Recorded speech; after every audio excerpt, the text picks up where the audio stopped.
اس میں شک نہیں کہ ہندوستان کے میڈیا میں جو ہے وہ جنگی جنون کی کمپین شروع کی تھی، اب اس کی دیکھا دیکھی پاکستان میں بھی جو ہے لوگ اپنے خاص طور پہ سوشل میڈیا پہ ویوز بڑھانے کے لیے جو ہے جنگ کے جذبات ابھار رہے ہیں، حالانکہ نہ تو پاکستان کے مفاد میں جنگ ہے اور نہ ہی ہندوستان کے، لیکن نو ڈاؤٹ کہ جو ہاں اس وقت ایکسٹریم ہندو کی جو وہ حکومت ہے وہ کسی نہ کسی طریقے سے جو ہے وہ جنگ کا خطرہ مول لینا چاہ رہے ہیں، جو میں سمجھتا ہوں کہ اس میں نہ تو کسی کی شکست ہے نہ کسی کی فتح ہے، بلکہ شکست ہی شکست ہے، خون ریزی ہی خون ریزی ہے۔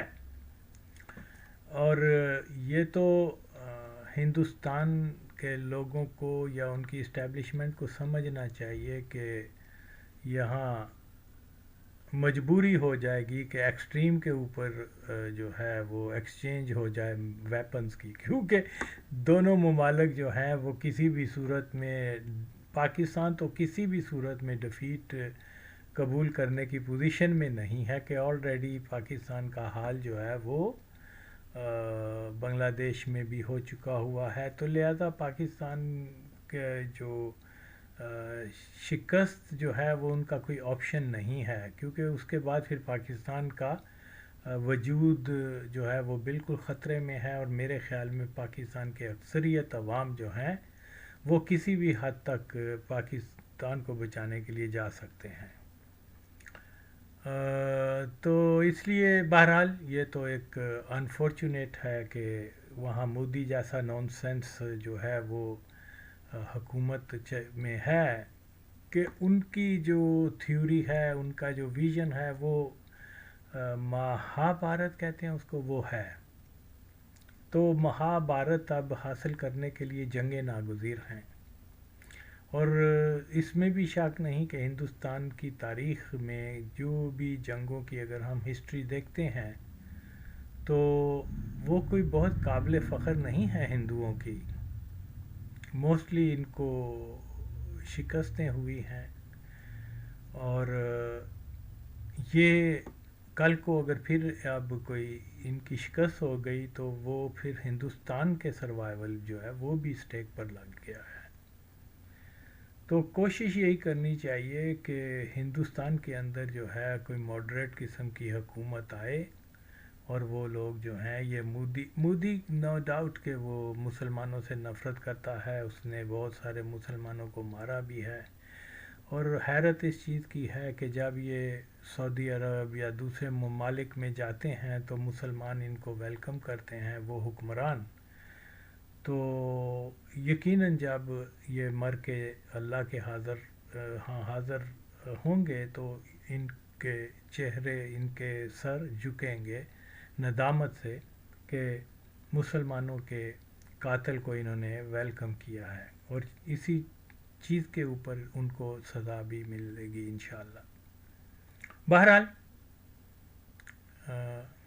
جنگ بہت ہی ہندوستان اور پاکستان کی جنگ جو انٹرنیشنل اسٹیبلشمنٹ بھی چاہتی ہے کہ ان کی جنگ ہو جائے کیوں کہ یہ ہیوج پاپولیشن ہے، اگر ایک دو ایکسچینج ہو گئے وار ہیڈ تو پھر اس میں کروڑ ہا لوگ مر جائیں گے، اور اس کے بعد یہ دونوں جو ممالک ہیں یہ بالکل اور بالکل صفحہ ہستی سے ختم ہو سکتے ہیں، پاکستان تو ہوگا سو ہوگا، ہندوستان بھی ہو جائے گا، تو یہ رسک نہیں لینا چاہیے، یہ رسک نہیں لینا چاہیے کہ یہاں تک معاملہ، اور اس میں کوئی شک نہیں ہے کہ یہ Hindustan time to time false flag کرواتا رہتا ہے، تو اس لیے بہت شوق ہے تو پھر آ جائے میدان میں، اب کیا کیا جا سکتا ہے، تنگ آمد بجانگ آمد خیر۔ تو جناب علی، یہ آج کا تو میرا سبجیکٹ یہی ہے کہ میں بتانا چاہ رہا ہوں کہ اب یہ جو دو تصویریں آپ کے سامنے، ایک جو تصویر نظر آ رہی ہے یہ ایک سید واجد حسن ہے، یہ پاکستان کا امبیسڈر تھا انگلینڈ میں، اور یہ کم وقت مرزئی تھا. اس کی فیملی بیک گراؤنڈ اور اس کے ساتھ والی فوٹو جو ہے وہ بھی ایک مرزئی کی فوٹو ہے جو اس کا والد ہے, اور یہ جو ہے وہ قادیانی مذہب سے تعلق رکھتا تھا. اور یہ شمس الحسن اس کا, سید شمس الحسن اس کا نام تھا. تو یہ شخص جو ہے سید شمس الحسن کا والد جو ہے وہ اس کا تعلق بریلی سے تھا, اور یہ ہندوستان میں علی گڑھ کی یونیورسٹی جو ہے اور جس کا بانی جو تھا وہ سر سید احمد خان تھا. تو سید شمس الحسن کے والد جو تھا وہ سر سید احمد خان کے حلقہ احباب میں تھا, اور اسی نسبت سے ان کی ڈاکٹر اقبال قادیانی سے بھی مراسم پیدا ہوئے تھے, کیونکہ ڈاکٹر اقبال قادیانی اکثر وزٹ کیا کرتا تھا وہاں پر علی گڑھ یونیورسٹی میں جا کر, اور وہاں یہ 1911 میں جو اس نے بڑا مشہور وہاں جا کے اسپیچ کی تھی کہ اصل اسلام تو کہتا ہے کہ وہ وہاں پر ہے ٹھیٹھ نمونہ قادیان میں ہے, اور اسٹوڈنٹس علی گڑھ کے اسٹوڈنٹ کو کہا تھا کہ آپ وہاں ضرور وزٹ کریں. تو سید حسن قادیانی کے والد جو کنورٹ ہوا تھا, پہلے نیچری میں تھا, پھر بعد میں وہ مرزئی اوپن مرزئی ہو گیا, اور جس کا نام جو ہے ڈاکٹر امیر حسین تھا. تو یہ جو ہے اس کے بعد جب, کیونکہ بریلی جو ہے وہ بہت سٹرونگ ایک مرکز ہے سنی بریلوی مکتبہ فکر کا, اور کیونکہ یہ زمانہ جو ہے امام احمد رضا خان فاضل بریلوی رحمۃ اللہ علیہ کا زمانہ ہے, تو جب ان کو پتہ چلا کہ یہ جو ہے سید امیر حسین اور اس کے خاندان والے جو ہیں وہ مرزئی بن گئے ہیں, تو آگے جو کچھ ہوا وہ آپ خود سن لیں کہ ہندوستان میں سب سے پہلے جو سوشل بائیکاٹ کیا گیا ہے مرزئیوں کا وہ بریلی میں ہوا ہے, اور اس کا حوالہ آپ قادیانی کی اپنی زبانی سن سکتے ہیں. یہ اس کا نواسہ ہے جو یہ بیان کر رہا ہے, طارق نامی جو ایک وکیل تھا قادیانیوں کا. ماشاءاللہ. تو ایک تو یہ بات ہے. دوسری والدہ کی طرف سے میری والدہ کا تعلق سیدہ صالحہ بانو کا بریلی سے تعلق ہے, اور یہ خاندان وہ خاندان ہے جن کا سیاست, صحافت اور احمدیت سے ایک گہرا تعلق ہے. سید امیر حسن صاحب مرحوم بریلی کے تھے, اور مولانا احمد رضا خان بریلی ایک ان کے محلے کی ایک چھوٹی سی مسجد کے پیش امام ہوا کرتے تھے. وہاں سے انہوں نے سید امیر حسن کی مخالفت شروع کی, اور دیکھتے دیکھتے ایک سیاسی جماعت بنائی, ایک دن مذہبی جماعت بنائی, اور دیکھتے دیکھتے ترقی کر گئے. کہا کرتے تھے کہ اس زمانے میں ان کی مخالفت کی ابتدا ایسی ہوتی تھی کہ ہر کارے کو منع کر دینا کہ سید امیر حسن کے گھر میں چٹھی لے کر مت جاؤ, حلال خور کو منع کر دینا کہ وہاں پر صفائی نہ کی جائے. حلال خور اس زمانے میں خاکروب کو کہا جاتا تھا. چنانچہ یہ لوگ وہاں سے جب ان کے لیے عرصہ حیات تنگ کر دیا گیا تو یہ لوگ قادیان چلے آئے, اور قادیان آ کے رہے. اور جی آپ نے سن لیا کہ یہ بریلی میں جو ہے کیا ہوا کہ ان کا سوشل بائیکاٹ کر دیا گیا احمد رضا خان فاضل بریلوی رحمۃ اللہ علیہ نے. تو وہ پھر بتا رہا ہے کہ کیسے وہاں سے قادیان چلے گئے بریلی شریف سے. تو جو شخص جو ہے اس کا ڈاکٹر امیر حسین جو ہے وہ اس کی رشتہ داری اور دوستی جو تھی وہ سیالکوٹ میں بھی تھی, اور اسی نسبت سے اس کے آنا جانا تھا.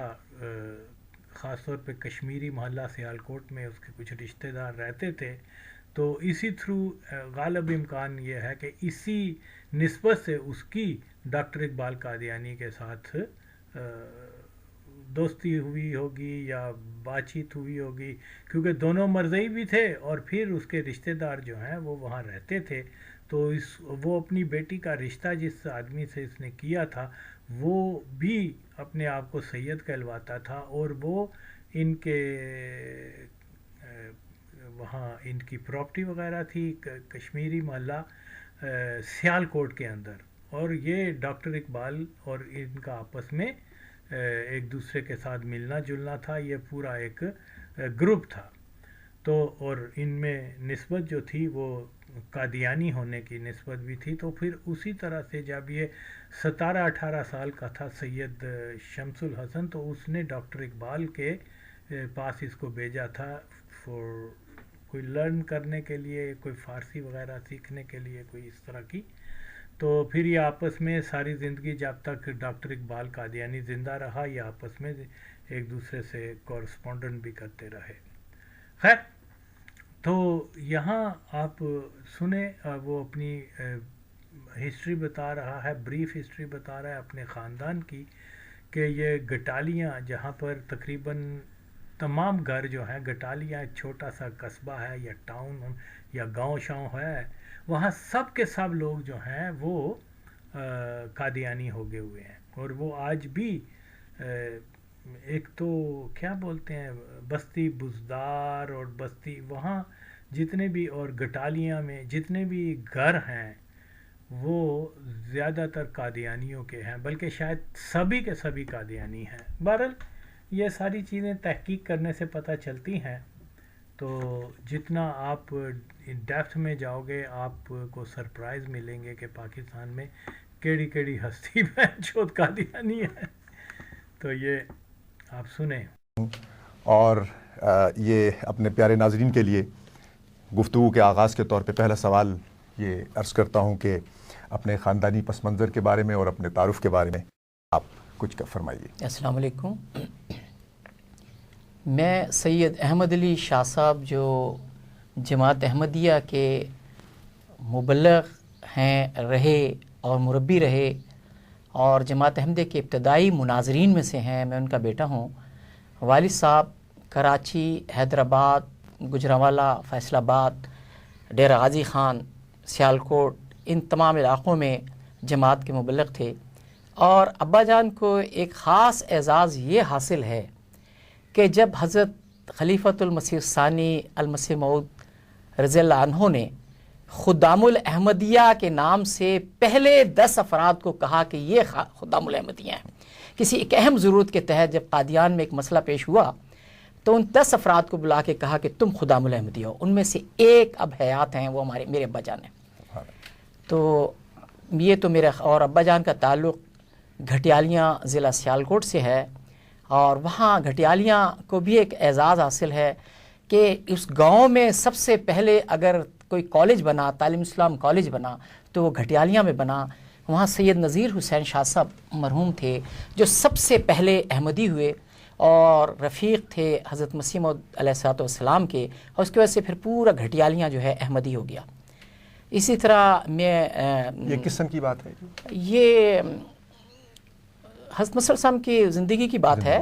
اور اس کے بعد پھر آہستہ آہستہ پھر میرے دادا جان سید حیات شاہ صاحب وہ احمدی ہوئے، پھر دیکھتے دیکھتے تمام گھٹیالیاں احمدی ہو گیا، تو سیالکوٹ کے لوگ اس طرح احمدی ہوئے. اور میرے والد صاحب کے علاوہ سید نذیر حسین شاہ صاحب کی بڑی خدمات ہیں. پھر ابا جان وہاں تعلیم کے لیے قادیان چلے گئے.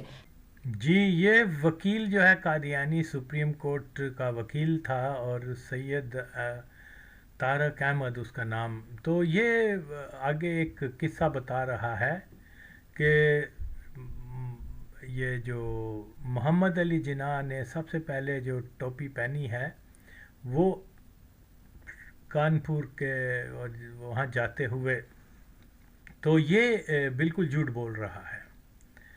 اصل میں 1923 یا 24 میں لاہور میں جو ایک مسلم لیگ کا کوئی اجلاس ہوا تھا، تو وہاں پر محمد علی جناح صاحب بھی آیا تھا. تو اس میں یہاں ایک بڑی مشہور دکان ہے، وہاں وزیر اکبر خان کے آگے جو ایک جاتا ہے راستہ، تو وہ یعنی وزیر اکبر خان مسجد کے راستے سے میں ہی وہ دکان ہے. 70s تک وہ کراکلی ٹوپی کی دکان تھی جس کا مالک ایک پٹھان آدمی تھا اور جس کا کافی وسیع کاروبار تھا پورے ہندوستان میں، یعنی بیفور پارٹیشن، کہ وہ پشاور وغیرہ میں ٹوپیاں بنتی تھیں پھر آگے وہ سپلائی کرتے تھے. تو یہ جو ہے جب محمد علی جناح لاہور میں آیا ہے تو مسلم لیگ کے کچھ لیڈرز کو ایک وہ ڈیلیگیشن جو پشاور کی یا خیبر پختونخوا کے جو مسلم لیگ کے ممبر بنے ہوئے تھے وہ مختلف تحفے لے کے آئے تھے، جن میں جناح کیپ یا کراکلی ٹوپی بھی شامل تھی. تو یہ بتایا جاتا ہے کہ اس اجلاس میں محمد علی جناح نے سب سے پہلے وہ پشتونوں کی جو کراکلی ٹوپی تھی وہ پہنی تھی. اب یہ کہہ رہا ہے کہ جی وہ میرے انکل نے اس کو پہنائی تھی، یہ بکواس کر رہا ہے. قادیانی جھوٹ کے اوپر ہوتے ہیں. خیر بہرحال تو یہاں جو چیز ایک اور سمجھنے سے تعلق رکھتی ہے وہ یہ ہے کہ یہاں یہ جو سید واجد الحسن یہ جو انگلینڈ کے اندر سفیر لگا تھا، اور یہ میں جیسے ہمیشہ بتاتا ہوں کہ قادیانیوں کا طریقہ کار کیا ہوتا ہے کہ وہ ہر پارٹی میں، ہر تنظیم میں اپنے آدمیوں کو شامل کر دیتے ہیں. اب یہ بہت اس کو کہا جاتا ہے کہ جی یہ کٹر وہ تھے، کیا نام ہے، پیپلز پارٹی کا تھا.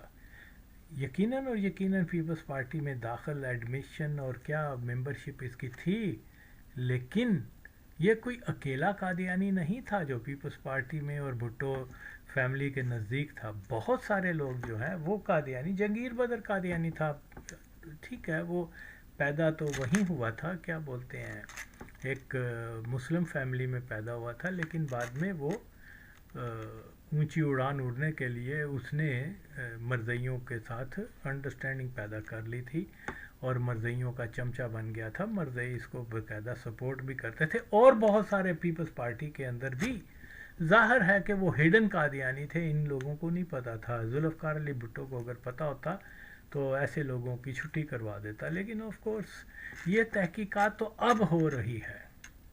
100 سال بعد پتہ چل رہا ہے کہ ڈاکٹر اقبال قادیانی تھا، 50 سال بعد پتہ چل رہا ہے کہ ضیاء الحق قادیانی تھا، یہ عمران خان قادیانی تھا. یہ تو الحمدللہ آج ہم جیسے لوگ جو ہیں اپنا وقت نکال کے تو یہ چیزیں پبلک کے اندر کر رہے ہیں تاکہ آئندہ کی نسلیں جو ہیں ان کو دوست اور دشمن کی پہچان ہو جائے.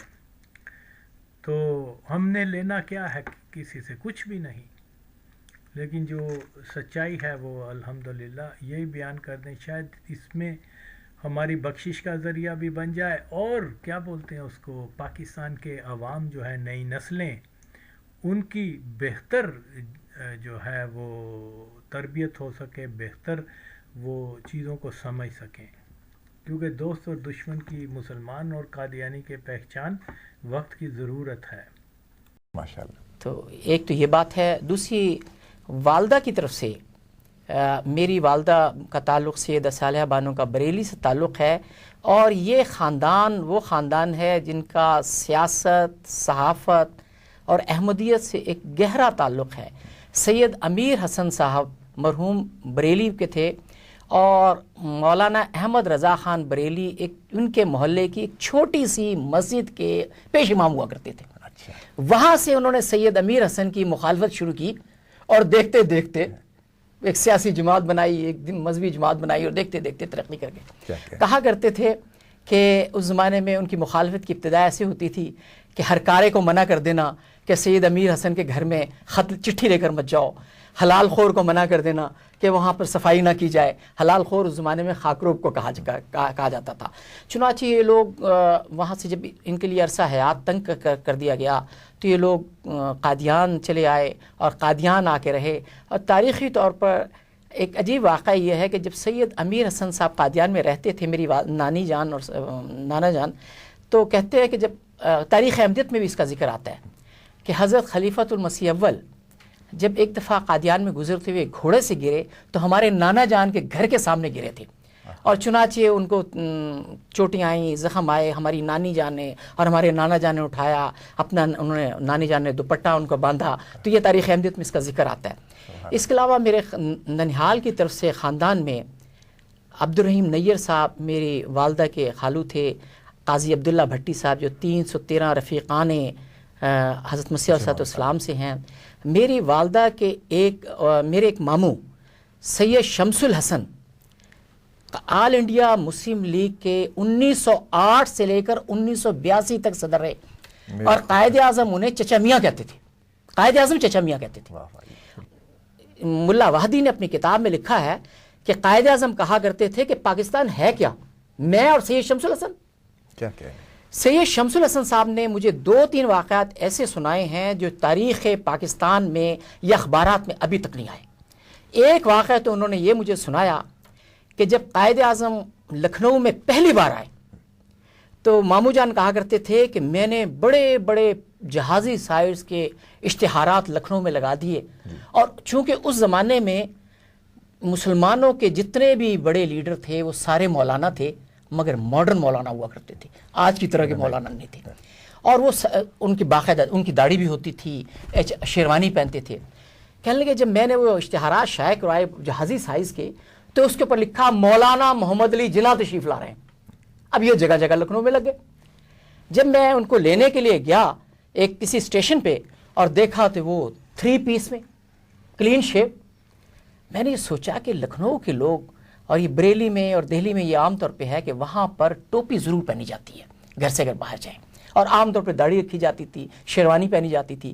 جب انہیں 3 پیس میں دیکھا تو مامو جان کہتے ہیں میں نے قائد اعظم سے کہا کہ آپ یہ بڑا شاک گزرے گا وہاں کے لوگوں پر، بہتر ہے کہ آپ سر کے اوپر ایک ٹوپی رکھ لیں تو یہ بات نب جائے گی۔ چنانچہ ایک جگہ وہ کہتے ہیں ٹرین رکی کانپور کا، شاید انہوں نے بتایا تھا کہ کانپور کا مچھلی بازار تھا، میں وہاں گیا، کافی دیر ٹرین رکی، میں وہاں سے کچھ ٹوپیاں لے کر آیا، یہ شیپ پہلے سے موجود تھی۔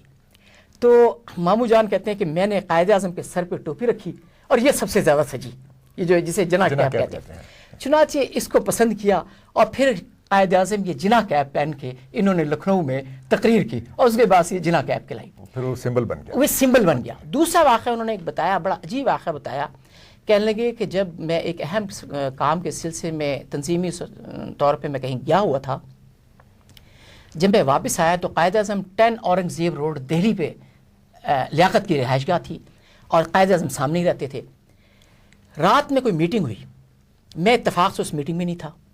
جب واپس آیا تو رانا لیاقت علی ورانڈے میں ٹہل رہی تھیں اور چہرہ افسردہ تھا۔ میں نے کہتے ہیں کہ میں نے پوچھا کہ رانا کیا بات ہوئی، افسردہ کیوں؟ کہنے لگے آپ کو پتہ ہے چچا میاں رات ایک میٹنگ ہوئی اور اس میں طے پایا ہے کہ قائد اعظم گورنر جنرل ہوں گے اور آئی چندری گڑھ وزیر اعظم پاکستان ہوں گے۔ کہنے لگے میں اسی وقت قائد اعظم کے پاس گیا اور میں نے کہا کہ رات میٹنگ ہو گئی، ان کہا کیا طے پایا؟ میں نے سنا ہے کہ گورنر جنرل آپ ہوں گے اور لیاقت علی آئی چندی گڑھ وزیر اعظم ہوں گے۔ تو قائد اعظم نے کہا ہاں درست ہے، یہی ہے میں نے سوچا ہے۔ کہ میں نے انہیں کہا کہ نئی مملکت کے لیے ایک بات، یہ بڑی ایک اسکینڈل والی بات قرار پائے گی، کیونکہ آئی چندری گڑھ اور آپ نے بامبے میں ایک ہی کمرے سے، ایک ہی چیمبر سے پریکٹس شروع کی تھی، اور دنیا یہ کہے گی، خصوصاً کانگریس یہ کہے گی کہ ایک شخص گورنر جنرل بن گیا، ایک وزیر اعظم بن گیا۔ قائد اعظم نے کہا کہ چچا میاں آپ کا کیا خیال ہے؟ میں نے انہیں کہا کہ لیاقت نے، اسی طرح کہا کرتے تھے، لیاقت نے بڑی قربانیاں دی ہیں اور اپنے بڑا نواب تھے، اپنا تن من دھن لٹایا ہے، لیاقت کو وزیر اعظم ہونا چاہیے۔ قائد اعظم نے اسی وقت اس فیصلے پر نظر ثانی کی اور گورنر جنرل قائد اعظم اور لیاقت علی وزیر اعظم پاکستان ہوں گے۔ ایک دو چٹکلے ہیں جو میں بتا دیتا ہوں، بڑا بڑے، یہ کہیں تاریخ میں ابھی تک نہیں آیا۔ گزشتہ دنوں میں ابو بکر چندری گڑھ سے میری ملاقات ہوئی، میں نے ان کو یہ بات سنائی، ان کے بیٹے ہیں چندری جی، یہ وکیل جو ہے قادیانی سپریم کورٹ کا وکیل تھا اور سید طارق احمد اس کا نام۔ تو یہ آگے ایک قصہ بتا رہا ہے کہ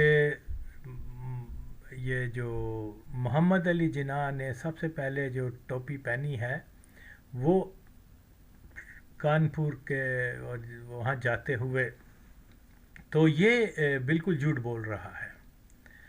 اصل میں 1923 یا 24 میں لاہور میں جو ایک مسلم لیگ کا کوئی اجلاس ہوا تھا تو وہاں پر محمد علی جناح صاحب بھی آیا تھا. تو اس میں یہاں ایک بڑی مشہور دکان ہے وہاں وزیر اکبر خان کے آگے جو ایک جاتا ہے راستہ, تو وہ یعنی وزیر اکبر خان مسجد کے راستے سے میں ہی وہ دکان ہے. 70s تک وہ کراکلی ٹوپی کی دکان تھی جس کا مالک ایک پٹھان آدمی تھا اور جس کا کافی وسیع کاروبار تھا پورے ہندوستان میں, یعنی بیفور پارٹیشن کہ وہ پشاور وغیرہ میں ٹوپیاں بنتی تھیں پھر آگے وہ سپلائی کرتے تھے. تو یہ جو ہے جب محمد علی جناح لاہور میں آیا ہے تو مسلم لیگ کے کچھ لیڈرز کو ایک وہ ڈیلیگیشن جو پشاور کی یا خیبر پختونخوا کے جو مسلم لیگ کے ممبر بنے ہوئے تھے وہ مختلف تحفے لے کے آئے تھے جن میں جناح کیپ یا کراکلی ٹوپی بھی شامل تھی. تو یہ بتایا جاتا ہے کہ اس اجلاس میں محمد علی جناح نے سب سے پہلے وہ پشتونوں کی جو کراکلی ٹوپی تھی وہ پہنی تھی. اب یہ کہہ رہا ہے کہ جی وہ میرے انکل نے اس کو پہنائی تھی, یہ بکواس کر رہا ہے. قادیانی جھوٹ کے اوپر ہوتے ہیں. خیر بہرحال تو یہاں جو چیز ایک اور سمجھنے سے تعلق رکھتی ہے وہ یہ ہے کہ یہاں یہ جو سید واجد الحسن یہ جو انگلینڈ کے اندر سفیر لگا تھا, اور یہ میں جیسے ہمیشہ بتاتا ہوں کہ قادیانیوں کا طریقہ کار کیا ہوتا ہے کہ وہ ہر پارٹی میں ہر تنظیم میں اپنے آدمیوں کو شامل کر دیتے ہیں. اب یہ بہت اس کو کہا جاتا ہے کہ جی یہ کٹر وہ تھے, کیا نام ہے, پیپلز پارٹی کا تھا. یقیناً پیپلز پارٹی میں داخل ایڈمیشن اور کیا ممبرشپ اس کی تھی, لیکن یہ کوئی اکیلا قادیانی نہیں تھا جو پیپلز پارٹی میں اور بھٹو فیملی کے نزدیک تھا. بہت سارے لوگ جو ہیں وہ قادیانی, جنگیر بدر قادیانی تھا, ٹھیک ہے وہ پیدا تو وہیں ہوا تھا, کیا بولتے ہیں, ایک مسلم فیملی میں پیدا ہوا تھا, لیکن بعد میں وہ اونچی اڑان اڑنے کے لیے اس نے مرزائیوں کے ساتھ انڈرسٹینڈنگ پیدا کر لی تھی اور مرزائیوں کا چمچہ بن گیا تھا. مرزائی اس کو باقاعدہ سپورٹ بھی کرتے تھے, اور بہت سارے پیپلز پارٹی کے اندر بھی ظاہر ہے کہ وہ ہڈن قادیانی تھے, ان لوگوں کو نہیں پتہ تھا. ذوالفقار علی بھٹو کو اگر پتہ ہوتا تو ایسے لوگوں کی چھٹی کروا دیتا, لیکن آف کورس یہ تحقیقات تو اب ہو رہی ہے. 100 سال بعد پتہ چل رہا ہے کہ ڈاکٹر اقبال قادیانی تھا, 50 سال بعد پتہ چل رہا ہے کہ ضیاء الحق قادیانی تھا, یہ عمران خان قادیانی تھا. یہ تو الحمدللہ آج ہم جیسے لوگ جو ہیں اپنا وقت نکال کے تو یہ چیزیں پبلک کے اندر کر رہے ہیں تاکہ آئندہ کی نسلیں جو ہیں ان کو دوست اور دشمن کی پہچان ہو جائے. تو ہم نے لینا کیا ہے کسی سے, کچھ بھی نہیں, لیکن جو سچائی ہے وہ الحمدللہ یہی بیان کر دیں. شاید اس میں ہماری بخشش کا ذریعہ بھی بن جائے, اور کیا بولتے ہیں اس کو, پاکستان کے عوام جو ہے, نئی نسلیں, ان کی بہتر جو ہے وہ تربیت ہو سکے, بہتر وہ چیزوں کو سمجھ سکیں. کیونکہ دوست اور دشمن کی مسلمان اور قادیانی کے پہچان وقت کی ضرورت ہے. جی اسی کلپ میں یہ بھی کہہ رہا ہے کہ وہ پہلے جو ہے پاکستان کا پرائم منسٹر آئی چنڈی گڑھ کو بنا دیا گیا تھا, بلکہ پھر اس کا جو سید واجد الحسن ہے وہ جب آیا تو لیاقت علی خان کی وائف جو تھی وہ بہت پریشان تھی, اور اس نے پھر جا کے وہ محمد علی جناح کو اپروچ کیا کہ تم اس کی جگہ لیاقت علی خان کو پرائم منسٹر بنا دو، تو جناح نے کہا ٹھیک ہے میں تمہاری بات. یہ بھی ان لائکلی سی بات ہے، اگرچہ آئی چاندی گر بھی قادیانی تھا اور یہ لیاقت علی خان بھی قادیانی تھا، کیونکہ اس میں کوئی شک نہیں کہ یہ اتنا بڑا فیصلہ جو اس نے مسلم لیگ کے لوگوں کے ساتھ بیٹھ کے کیا کہ آئی چندی گڑھ کو پرائم منسٹر بنانا ہے، تو پھر ظاہر ہے کہ وہ بڑا اصول کا آدمی تھا، بڑا پرنسپل اس کے تھے اپنے، تو وہ ایسے تو فیصلہ نہیں لے سکتا کہ اپنی مرضی سے کہہ دے جی ٹھیک ہے لیاقت علی خان کو میں بنا دوں. ظاہر ہے اس نے پھر مسلم لیگ کے لوگوں کو ساتھ جو ہے مشورہ کیا ہوگا. اگر یہ بات بھی ہے تو ایسے نہیں ہو سکتا کہ یہ اس کے بزرگ نے سید شمس الحسن قادیانی نے اس کو کہا کہ تم اس کی بجائے اس کو بنا دو، تو اس نے کہا اچھا ٹھیک ہے اس کو بنا دیا. واٹ از دس؟ یہ محمد علی جناح تو بڑا پڑھا لکھا آدمی تھا اور بڑا باصول آدمی تھا، تو اگر ایسی بھی بات ہوتی وہ اس کو کہتا ٹھیک ہے میں اس فیصلے کے اوپر اپنے کولیگز کی رائے لوں گا، جو اس کی روٹین ہوتی تھی، تو پھر اس کے بعد فیصلہ کریں گے. لیکن بہرحال قادیانی ہمیشہ جھوٹ بولتے ہیں. اگر ایسی بات ہے تو اس کا مطلب ہے کہ یہ جس کو محمد علی جناح کو مین آف پرنسپل کہا جاتا ہے کہ وہ، تو پھر تو وہ اس واقعے سے پتہ چلتا ہے کہ وہ ایک ڈکٹیٹر تھا، خود فیصلہ کر لیتا تھا اور دوسروں سے مشورہ نہیں لیتا تھا، جو کہ بہت ان لائکلی ہے. بہرحال تو اب مسئلہ یہ ہے کہ دیکھیے قادیانی اپنے لوگوں کو ہر جماعت میں داخل کر دیتے ہیں اور ایسا ہی ہوتا ہے، حتیٰ کہ جیسے میں بتا چکا ہوا ہوں کہ لیبیا سازش کیس بھی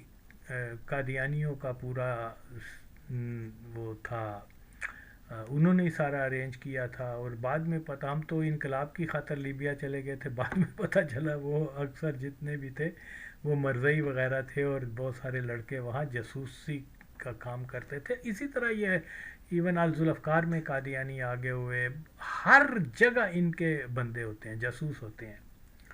تو اچھا یہ جو اب میں لگا رہا ہوں آپ سن لیجئے گا. سید واجد حسن جو ہے وہ قادیانیوں کی وہ ایک لندن میں جو ان کا جلسہ قادیان ہوا تھا اس میں آ کے تقریر کر رہا ہے. تقریر تو لمبی ہے جس میں وہ کہہ رہا ہے کہ بھٹو صاحب نے غلطی کی مرزئیوں کو نان مسلم ڈکلیئر کر کے یہ وہ، اور یہ بے نظیر نے اس کو اتنا نزدیک کر لیا جو کہ اس کے والد کے قاتلوں کی پارٹی سے تعلق رکھتا تھا. تو یہ دیکھیے یہ ثابت کرتا ہے کہ وہ کوئی اتنی ویل انفارمڈ قسم کی عورت نہیں تھی اور بہت شارٹ سائٹڈ تھی. پاور کے لیے اس نے باپ کے قاتلوں اور قادیانیوں سے بھی رابطے کیے اور ان کو بڑے بڑے عہدے دیے، اور یہی حال اس مادر چود زرداری کا ہے جس نے اپنی بیٹی بھی مرزئیوں کو دے دی. تو بہرحال اب آپ دیکھو ساری پارٹیاں مرزئیوں کی، سارے لیڈر مرزئیوں کے، سارے عہدے مرزئیوں کے پاس، اور ہم لگے ہوئے ہیں کہ ہم پاکستان کو اسلام کا قلعہ ہم نے بنا دیا ہے. ارے قادیان کا قلعہ ہے بہن چودو، سچ بات سمجھو. تو یہ بہرحال جی یہ اس کو میں کنڈیم کرتا ہوں، اور اب آپ یہ سارے کلپس خود سن سکتے ہیں. قادیانی مسئلہ نامی کتاب لکھی اور اس کتاب نے پاکستان میں آگ لگائی اور ایک شورش پیدا کی اور بدنیتی کی انتہا تھی تاکہ ملک میں بدامنی پیدا کی جا سکے. چنانچہ حضرت خلیفۃ المسیح الثانی رضی اللہ تعالیٰ عنہ نے میرے ماموں جان سید محمد سعید سلیم کو بلایا اور کہا کہ اس کا جواب لکھا ہے، اسے شائع کر دیں، اور کہا کہ اس میں بڑی آپ کو مشکلات پیدا ہوں گی. انہوں نے کہا میں شائع کروں گا. یہ قادیانی مسئلے کا جواب نامی کتاب انہوں نے شائع کی. اس پر حضرت خلیفۃ المسیح الثانی رضی اللہ عنہ کا نام نہیں ہے، لیکن یہ ان کی لکھی ہوئی کتاب ہے. چنانچہ جب انہوں نے یہ کتاب شائع کی یہ بین ہو گئی، اس پر بہت زیادہ ہنگامہ ہوا. میرے ماموں جان کو ان کے وارنٹ جاری ہو گئے تو ماموں جان سید شمس الحسن جو دوسرے میرے ماموں تھے ان کے پاس گئے اور انہوں نے سید شمس الحسن صاحب نے کراچی کے ڈپٹی کمشنر کو بلایا اور کہا کہ قادیانی مسئلے کا جواب نامی کتاب بین کر دی گئی ہے اور اس کے پبلشر کو تم نے گرفتار کرنا ہے. اس نے کہا ہاں. نے کہا یہ بیٹھا ہوا ہے, کر لو گرفتار, اور یہ میں بتا دوں یہ میرا بھائی ہے, گرفتار کر سکتے ہو تو کر لو. انہوں نے کہا آپ ایسا کریں اس کو سندھ سے باہر بھیج دیں. تو میرے خاندان میں ننیہال سے بھی اور دھدیال سے بھی عبدالرحیم نیر صاحب وہاں افریقہ میں جماعت احمدیہ کے مبلغ تھے اور انہوں نے بہت کام وہاں کیا. وہ میرے امی کے خالو تھے. تو میرے خاندانی بیک گراؤنڈ یہ ہے. اچھا, اس میں بہت ہی شاندار.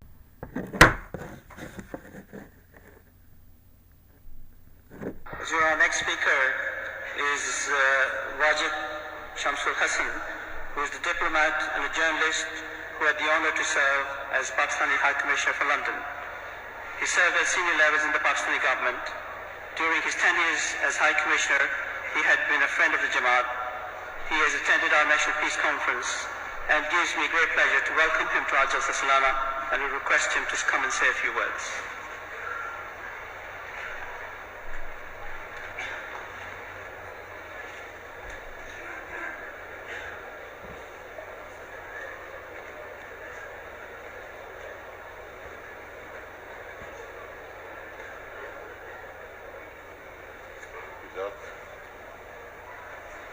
Your Holiness,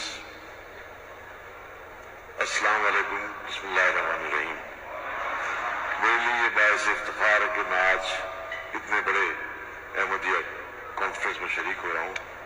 پہلے بھی مجھے مواقع ملے مگر کچھ حاضر نہ ہو پایا.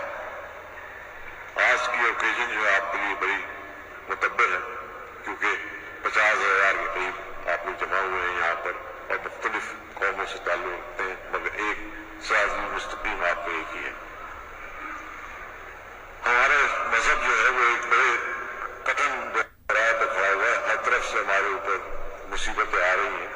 اس کی وجہ یہ ہے کہ ہم راہ راست کو بھول گئے. ہمارا عزیز وطن جو پاکستان ہے اس میں بھی آج کل حالات خراب ہیں اور اس کے حالات خراب اس لیے ہیں کہ ہم نے جو آپ کا یہ بینر لگا ہوا ہے love for all hatred for none, اس کو نہیں فالو کیا.